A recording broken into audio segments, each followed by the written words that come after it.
Welcome back to Bomba Live, the Los Angeles Takeover Bomba Live. This is your host, Ray Collazo. Thank you so much for joining us. I want to thank our producer behind the lenses, Christopher Leone. He's doing a fantastic job. Everyone give Chris a round of applause. And, of course, our flexing audio producer, Lex, who's flexing over here, showing off the guns. Very intimidating guy, but he's making us feel comfortable nevertheless. Being in LA is such an honor, so much fun. And I wanted to make sure we couldn't have done these special Los Angeles Takeover episodes of Bomba Live without connecting with this woman. She is not only the communications director for Corazon Latino, which you're going to find out more about in a second, one of our more thoughtful communication specialists in the advocacy space, and also one of the biggest Bomba Live supporters on the West Coast. Such a pleasure to be my co-host for today, Karina Martinez. How are you, Karina? Hi, I'm doing great. I'm glad you're here finally in LA. I wanted to make sure that you got the full LA experience. No question about it. I did bring my dog today, so that's okay. Do you want to shout out your dog? That's totally cool. Shout out to my dog Argos. Argos. And he's a little bit smarter than most dogs because he sits through all of my meetings with me. That is fantastic, Karina. Karina, where did you get the name Argos for your dog? Argos is actually it's a Greek name. So yes. If you guys have heard of Homer's The Iliad. Well, I know the only reason I've heard of it is because, and we have our homeboy, the LA sports legend Issa Leon in the background. The Toronto Argonauts is a Canadian football team. Okay. So I just knew there were some people that did some exploring or some attacking of some sort or tackling. So what are in Greek literature, what are the Argos? So Argos is actually a dog that faithfully waits for his owner. Wow. And I wish I hadn't named him that because he is a little too faithful. He's clingy. So So you would think that should be like the name everyone would want their dog to have. That's very interesting. Wow, we have to make that a buzz. Argos. I think Cocotazo has probably won more wars than any army America has ever has done more for the Latino community than Friday the 13th, than any Cuco could ever have. What do you know about the Cocotazo? Oh my God. As a kid, I had a very strong relationship with Cocotazo. Cocotazo's changed my life. And you know what? And sadly, I was there to repartir some Cocotazos as well along my time. Listen, each one teach one. You know what I mean? Yes. There ain't no time out. Time out and is, let me pick up the, hold on, espérate. Yes. We're going to have a few episodes to feature you during this very set of LA edition of the show. But I wanted to start with this episode talking about your career. And you are really on the intersection of making sure that culturally competent information in otro idioma, English and Spanish, is a valuable tool being used to mobilize the Latino community with a cross-section of progressive issues, but you're doing a lot of work in the environmental justice space. So let me start with this. How did you start in sort of an advocacy and sort of focusing your work around the importance of communications with our community and organizing? Yeah, well, I had a bicultural upbringing. So I grew up in Mexico and here as well. I did my school here, but the moment the summer bell rang, I was out the door. So in a very small town in rural Mexico, that's where I spent my summers. But I went to UCLA and then I went to San Diego State for a master's degree. And basically there I studied communications. And initially I was applying it to the health field, but honestly, it wasn't as invigorating as it was when I started working really in social justice spaces. Mm-hmm. And I first started working on DAPA. I don't know if you guys remember. Absolutely, yeah. Yeah, DAPA, which was pretty much a program that didn't get to roll through. DAPA was the parents of DACA recipients. That is still sort of in the balance as well with the recent court decision.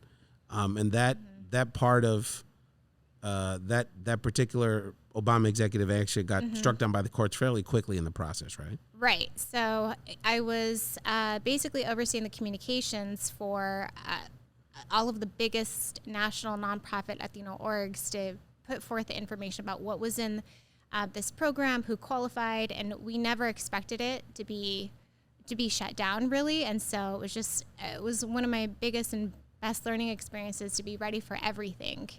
And from there, with the connections that I made and everything, I went into all of the other types of social justice issues, including environmental. Yeah, it's an interesting time because I think for the sort of justice movement, civil rights movement, the progressive movement, because Latinos are forcing our way into the space. And then we have sort of two pieces going on. One is Latino entities or Latino-run entities, including my day job and other groups and other organic groups popping up, which is wonderful, sort of on a local and national level, sort of making space. But then there was all this infrastructure around women's rights, environmental issues, go down the line, that already existed, that have to kind of have a come to Jesus moment, if you will, around how do we diversify our organizations, not only because we have to kind of live the lyrics, this is part of the community that we're serving, but also just fundamentally, if your environmental justice organization does not mobilize Latinos, you're not going to be around much longer, just because of the demographics. So how are you seeing that from your perspective, and how have you kind of found your career space at those intersections? There's a long road ahead of us. I feel like, the bigger orgs still don't understand how to center Latinos, even though we are at the epicenter of everything that's happening with climate change, with environmental justice. Black and brown communities are the ones who are really experiencing the brunt of it all, but we don't have the decision-making power when we are, these types of measures are taken into consideration for policy. We're left out of a lot of really the benefits of the policies. And so I feel like, there has to be that come to Jesus moment for these organizations to be not inclusive, but really put these people in positions of power there. It's just not the same thing, because you can't have somebody who's never been in these communities calling the shots or trying to figure out what to do to help them. You really have to have people who are from these communities make those decisions themselves. God, that's a mouthful, and that's why we have Karina Martinez here. Such a tremendous asset to our movement here in the Latino community and environmental justice specifically as part of our conversation today. Thank you so much for joining Bomba Live. Subscribe, smash that subscribe button.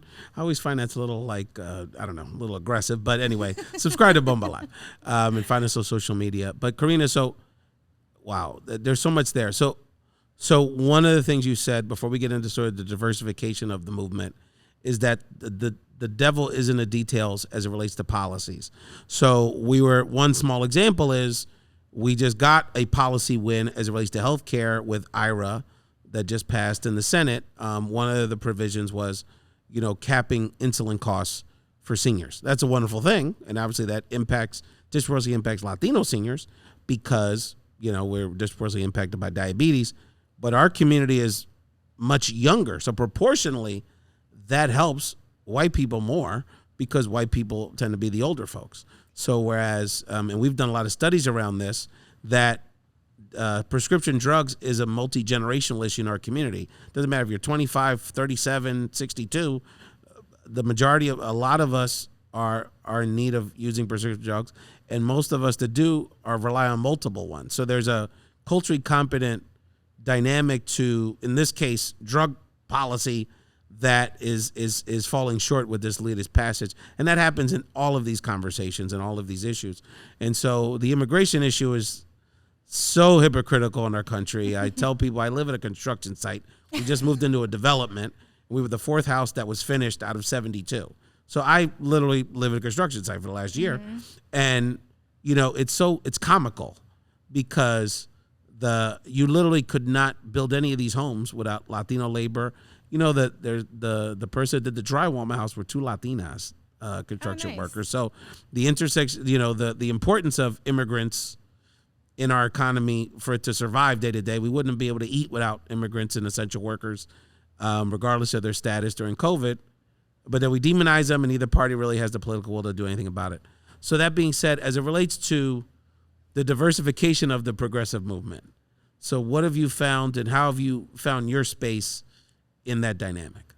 Well, even going back to what you were talking about with the Inflation Reduction Act and the provisions included there to fight climate change and enact climate action, is we had a bunch of Latino orgs got together and they looked at it and they were like, hey, we're going to get maybe some trickle-down money, some trickle-down resources, but even though we're the face of climate change and its impacts, we're not being centered here at all. So they put together a climate justice framework that they are going to send to the White House, basically telling them this is what we need and this is how you can do it. Yeah. So sign on. I mean, it's the pressure. Sign on to this. We're telling you, the pathway to get it done right. What's an example for people that aren't familiar with sort of environmental justice, like a policy that maybe wasn't included in IRA that would really help the Latino community? Well, I think I'm glad you asked that, because it's really hard for people to, when you hear, Latinos are at the face of climate justice, people don't really understand what that means. So I'll give you a very clear example. Here in California, there's this place called the Oasis Mobile Home Park. It's out there in Coachella. So what you see basically is a complete divide between people of color living on one side, and these happen to be in this specific mobile home park called Oasis. And then on the other side, you have golf courses, you have the festivals, you have the big houses that people are renting. And in the mobile home park, people don't even have running water. It's like 110 degrees out there, no running water, no AC units. You don't have money coming in from these big events that you'd think, if you have new construction over there, if you have all of these revenue streams, why aren't people getting basic services like this? Or, why are people living in 110 degree weather, for example, while there are golf courses and obviously like very AC'd places where you don't have to worry about cooling down, or you can go out and party in the middle of the desert, and not have to fear, what's going to happen to you the next day, pretty much. So we have a lot of very stark examples of even, Latinos they work and live in areas that are experiencing the greatest amount of burdens from this. So you mentioned the construction workers close to where you live. We have so many people working in construction, and we, with the temperatures changing, with the different types of climate, extreme weather experiences that we're getting, we really have to adapt to be able to figure out how to help them and how to help Latinos who are in certain sectors more than other people. They live in certain areas and they work in certain industries that really have to get more support at the federal level. And people don't realize, in our communities connecting these dots, that the intersectionality of these issues, because immigration policy, Puerto Rico policy, is really about how do we address supporting climate change refugees, because that's essentially what's happening, particularly in Central America and Puerto Rico. We're going to continue this conversation. We're going to take a quick break with some best of Bomba Live moments, and then we come back. We're going to have an additional guest, Elbert Garcia, who's also in the philanthropy space, advocacy space, that's going to join us for this conversation. Thank you all so much for joining us, family. Bomba Live, the show you've been waiting for your whole life. We have the Ricky Martin picture. We got to show it. Come on, fam. We got to show it. All right, Dios mío, look at that. Come on. Ricky and Betty, tell us this story, my friend. Yes, Ricky Martin, Ruben. Actually, Sweet Sensation was on tour with Menudo for a minute. Okay. Cover Girls were on tour. It was Cover Girls, Sweet Sensation, Menudo at the time. This is right before Ricky left the group. That's Ruben right next to him, I believe. Yeah.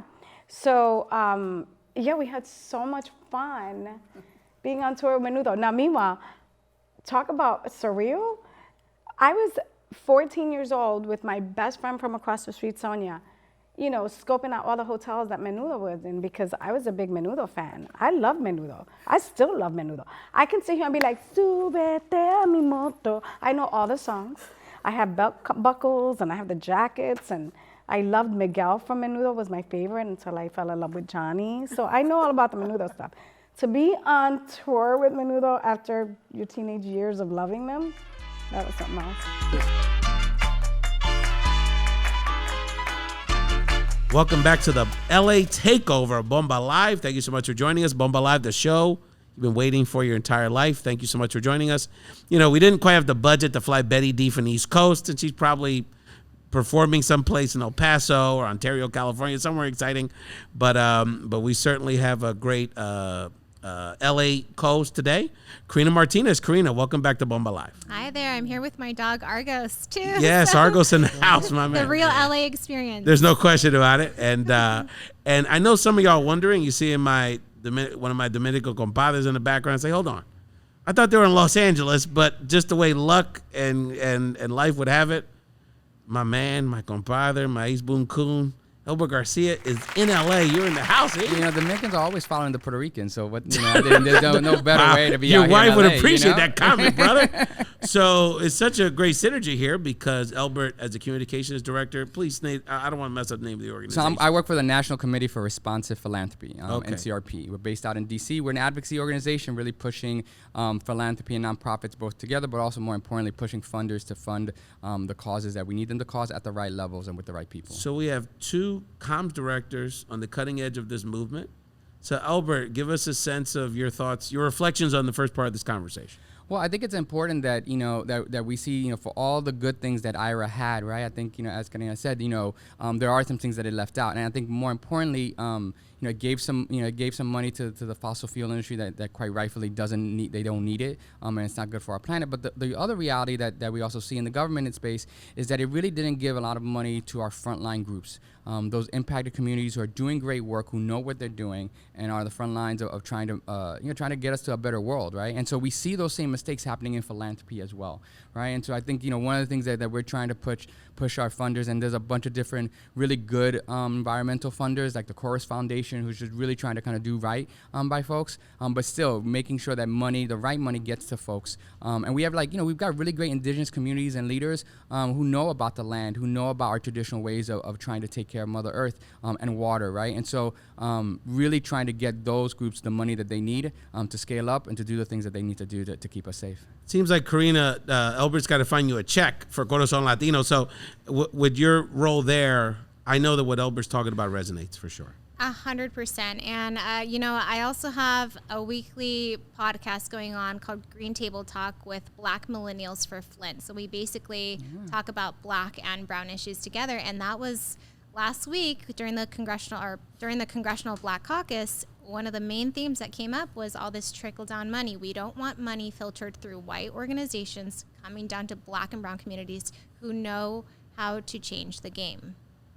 That's right. And I think with your work, and this has been a great passion of me and Elbert's over the years, sort of connecting those dots between the Black and Latino struggles, that people are starting to see it because it's Flint, Jackson, Puerto Rico, and there was a very passionate, I mean, there's been so much social media, but there was a woman that basically left Puerto Rico to escape the hurricanes, and she's moved to Fort Myers, and now she's dealing with that, but she said the lights were on here in 6 days.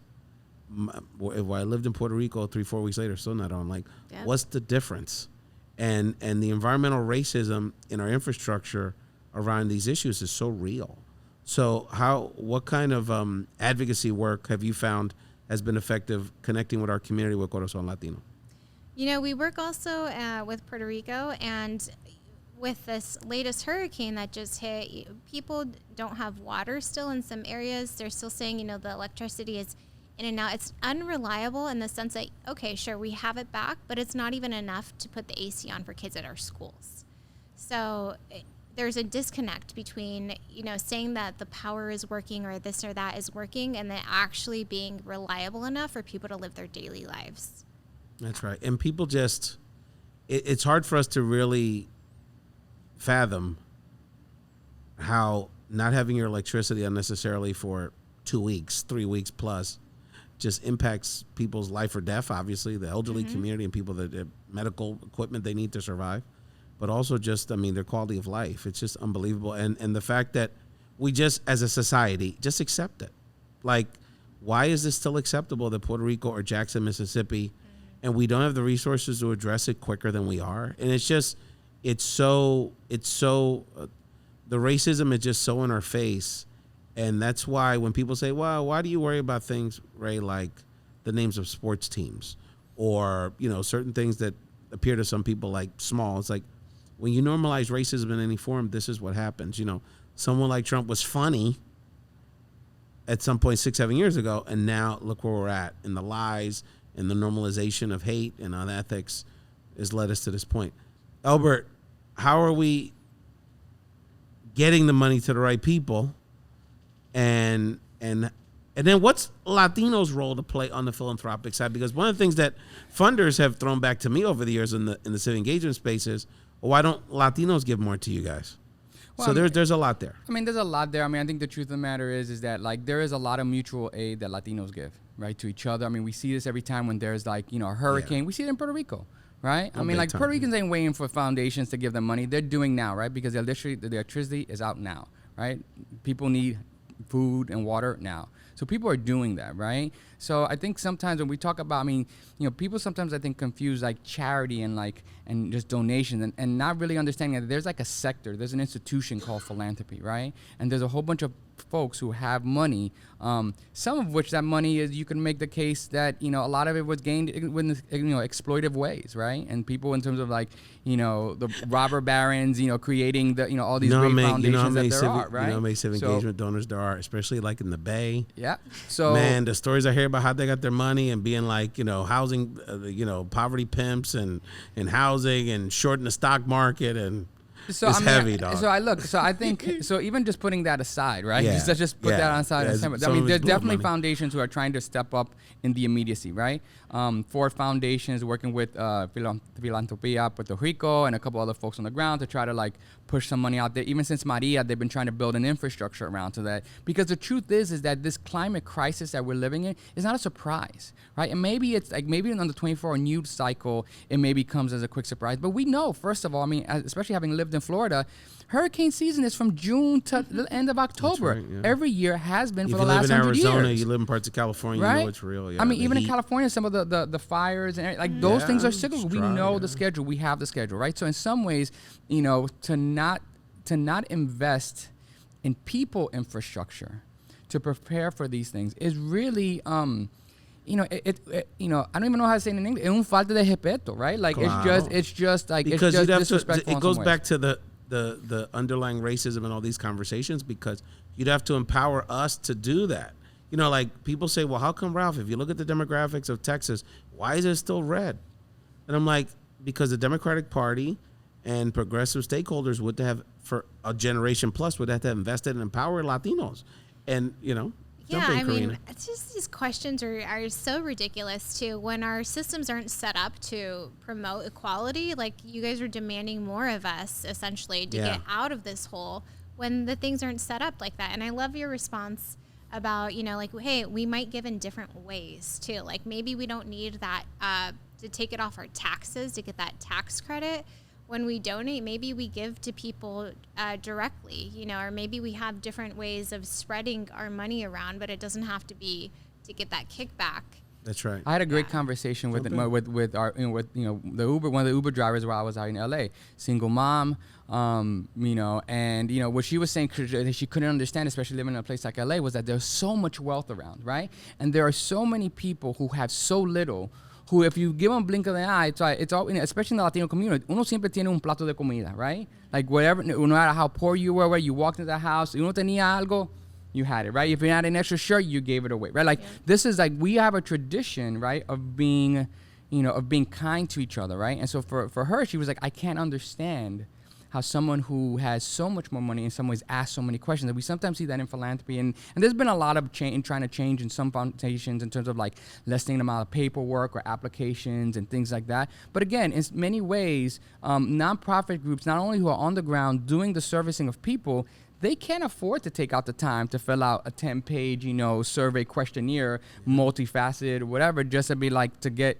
a certain amount of money, a certain little amount of money. So, post-pandemic, we have seen in some places really, here and even in California and other places, folks trying to lessen the paperwork, trying to have more, multi-year grant making and doing those kind of ideas. And they're being led in philanthropy by folks like Carmen Herjas, right, at the Marguerite Casey Foundation, right, or even Elizabeth Bajera Herman, who's at the head of the Women's Funding Network, right. So there are some Latinas specifically who are doing some really good work in terms of trying to push their sector there.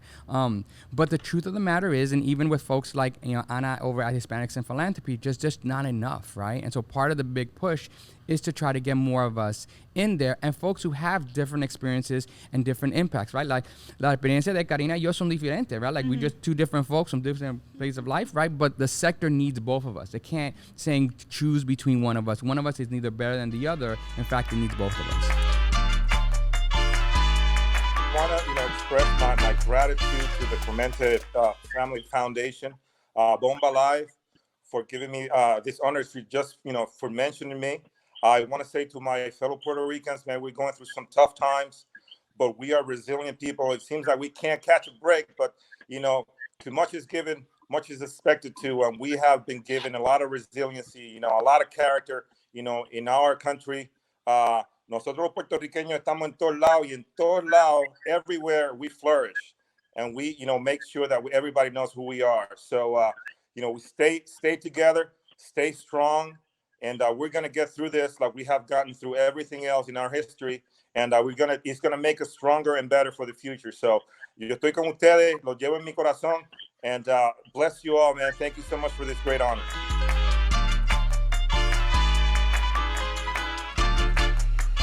Elbert, I wanted to, as we start wrapping this up, I wanted to give you an opportunity to ask Karina a question from your perspective. I think one of the things that I'm constantly trying to struggle with is what are the different narratives that you see, right? Like the stories that, that especially funders seem to be under the impression of that makes your job difficult, right? As a communications director, we know like stories are always what pushes people to give or not give. I'm just curious in terms of like, what are those obstacles that you hear like someone funder saying, you're like, I know that's not how it goes, right? Like, or like, or you're just like, oh, I've got to explain this otra vez, like I'm just curious in terms of that way. Well, I think the first part is having the same questions over and over again, as if, like, did you not read the last application? Why are we doing this again? So I think just starting off with the mindset or the framework of almost ignorance sometimes of like, how would you, being in this space, supposedly, how would you not have some of these questions already? Why are we rehashing this? Why are we spending extra resources on the same things over and over again? It's almost like not doing your homework. I think, yes. And that's another thing I think when you talk to both Latinos or folks of color, all across terms of philanthropy, is that they feel like, why is it that we have to do your homework for you, right? And in some ways it's hard, right? As comms folks, we're kind of sometimes people pleasers. We want to make things easier, right? We want to make messaging easier. But at some point, right, like, when does that actually become extra labor? Absolutely. And I want to just go back to one of the points that you said, that we don't have, necessarily everyone has the same resources to even apply for some of these things. But even when this money comes down to recipients, not just the organizations, to recipients, they ask the same thing of recipients as well. Like with Puerto Rico right now, they're asking people to put in a whole bunch of information to receive any sort of aid. And they don't have, the resources or capacity to put in this information to get that aid. That's what their documents may have been destroyed. 100%. They may have literacy issues. They may have access to broadband during this process, or a computer, or transportation to get to an online resource. They're it's crazy. Online applications when they don't have the power. There's no bus. There's no public transportation. There's no nothing. And the sad thing is that we also see that in the States as well, right? We sometimes see that in government, local governments, or people like that, or even they're trying to do those things as well, right? Karina, as we wrap up this episode, anything you wanted to share about your work at Corazon Latino, and any other messages, the people that are hearing your message, getting inspired, and want to get more involved in the environmental justice space? I mean, whether you think you're in it or not, you're already in it. So you got to find a way to help your communities, get out there and vote. It's election season. We're not going to let you skip this election. So do your homework. Like Elbert said, it's really incumbent upon us all to do our own homework. Thank you, Karina. Thank you for Elbert. We'll be back at the next LA Live Takeover episode. Bomba Live, the show you've been waiting for your whole life.